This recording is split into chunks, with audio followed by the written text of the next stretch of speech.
A British man and his French companion are missing in Australia, sparking a large-scale police search.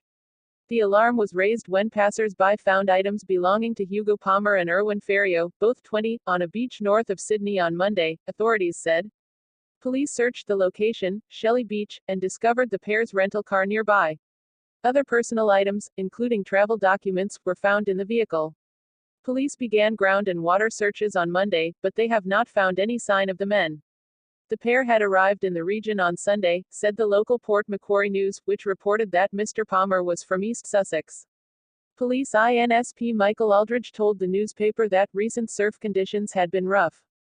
A British High Commission spokeswoman said, "Our staff are in contact with police in Australia and the UK following reports of a missing British man at Shelly Beach, New South Wales." Authorities did not say how long the men had been in Australia.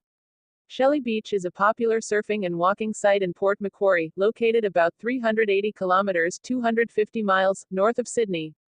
A prolonged drought in Australia is having a devastating impact on children and forcing them to grow up prematurely, a UN report warns. Large parts of eastern Australia have endured severe drought for months, crippling farming communities.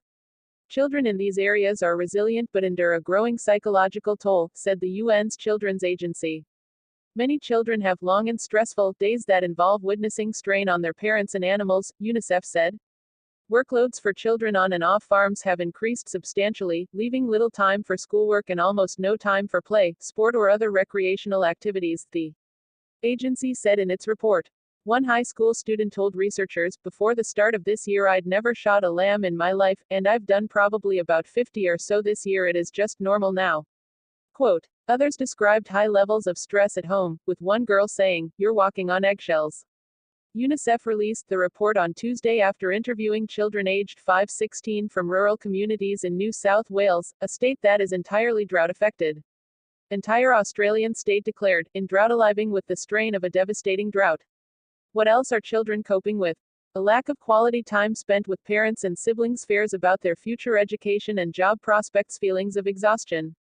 The report said that children had a strong desire to help their families and communities, but often felt powerless. These young people care deeply about and are abundantly aware of the trauma their parents are going through, said Oliver White from UNICEF Australia.